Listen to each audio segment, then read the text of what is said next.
Hello everyone. তো আজকে তো সোমবার, আজকে দ্বিতীয় সোমবার। তো পুজোর অনেক কিছুই করার বাকি আছে। তো এখন আমি পুজোর জিনিসে হাত দেবো না, তার কারণ হলো স্নান এখনো করিনি। তো এখন যাবো স্নান করতে। তো চলো স্নানটা করে আসি, তারপরে ঠাকুরের জিনিসপত্রতে হাত দেবো, ঠাকুরের বাসনটাও মাজতে হবে। তো চলো আগে ঝটপট স্নানটা সেরে আসি। তো আমি স্নান করে চলে এসেছি, আর এখন পুজোর জিনিসে হাত দেবো। তো চলো তোমরা দেখতে থাকো। তারপর বেশি কথা না বাড়িয়ে আমি তাড়াতাড়ি বসে পড়লাম ঠাকুরের এগুলো গোছগাছ করার জন্য, কারণ অনেক কাজ পড়ে আছে, তাই ভালো মতো এগুলো পরিষ্কার করতে হবে। যার জন্য আমি এক এক করে ঠাকুরের বাসন বাইরে নিয়ে গেলাম।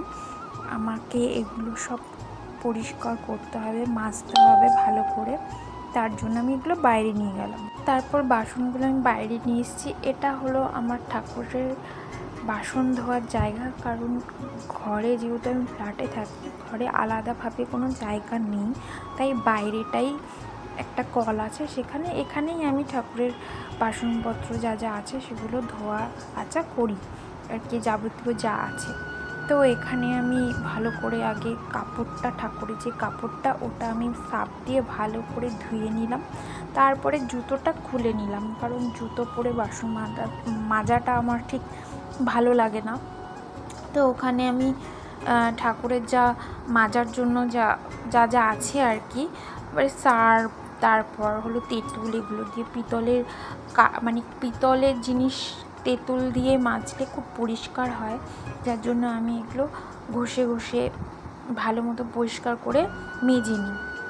আর সত্যি কথা বলতে আমার না এই ঠাকুরের কাজ করতে মনে একটা আলাদাই তৃপ্তি আসে, যেটাকে বলে শান্তি আসে। মনে হচ্ছে আর কিছু কাজ করতে ভালো লাগে কি না ভালো লাগে আমি জানি না, কিন্তু আমার এটা সত্যি মন থেকে খুব ভালো লাগে, তাই আমি এই কাজটা করতে বেশি ভালোবাসি।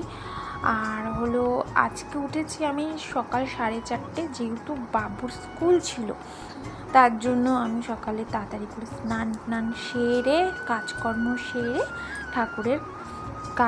স্নান করে ঠাকুরের কাজগুলো করতে শুরু করে দিই। তো এখানে দেখছো আমি ভালো করে বাসনটা মেজে নিচ্ছি ঠাকুরের। তো এখানে আমার ঠাকুরের বাসন ধোয়া কমপ্লিট, চলে আসলাম ঘরে। আর এই সোমবারটা হলো বাবার পুজো, আর খুবই কাজ থাকে, আর নিরামিষ যেহেতু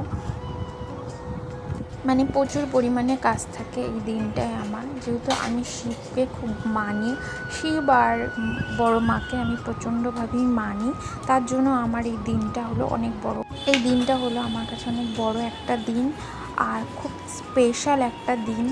আর শ্রাবণ মাসটা তো খুবই বাবার জন্য খুবই জাগ্রত একটা মাস, জানোই তো তোমরা সবাই। আমি শুধু মনে মনে একটা কথাই বলি, ঠাকুর তুমি সবাইকে ভালো রেখো, আর তুমি নিজেও ভালো থেকো। তুমি নিজে ভালো থাকলে তুমি সবাইকেই ভালো রাখতে পারবে, আমি ঠাকুরকে সবসময় বলি। আর আমার সবথেকে বড় সেটা হলো আমার সন্তান, ওকে তুমি সবসময় বিপদ থেকে রক্ষা করো, মাকে আমি সবসময় বলি, আর বাবাকেও বলি। যেহেতু এখানে আমাকে দেখার মতো সেরকম কেউ নেই, আমি ওনাদের ওপর ভরসা করেই থাকি।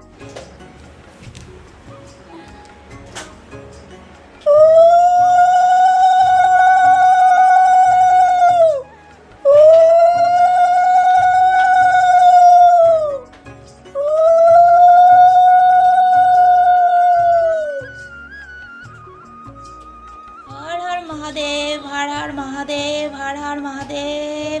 জয় শিব শম্ভু, জয় শিব শম্ভু, জয় শিব শম্ভু। তো এইটা হলো আমার পুজোর জায়গা। আর কারণ আমার ফ্ল্যাটে খুব একটা জায়গা নেই, তার জন্য আমি মাকে বা বাবাকে খুব একটা ভালো মতো রাখছি কি জানি না ঠিক, তো যেভাবেই মনে ভক্তি দিয়ে করছি না কেন, যাতে উনি সন্তুষ্ট হয়, আমি মনে মনে এটাই চাই। ইচ্ছে আছে বহু কিছু মনে মনে, যে ঠাকুর যাতে আমাদের ওপর একটু মুখ তুলে তাকাক। অবশ্যই ওনার জন্য আমি অনেক কিছুই ভেবে রেখেছি, আশা করি যে ওটা পূরণ করতে পারবো। তো আমার এখানে পুজো তো হয়ে গেছে, তো আমার এখানে পুজো কমপ্লিট।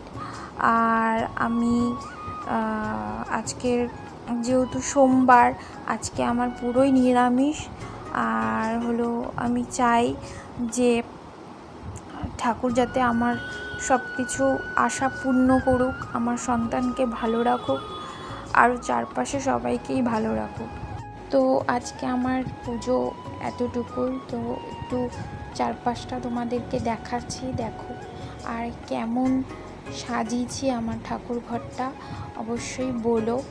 আর তোমরাও মনে মনে মহাদেবকে ডেকো আর বড় মাকে বলো যাতে সকলকে ভালো রাখে। তো আজকের ব্লগটা এটুকুই।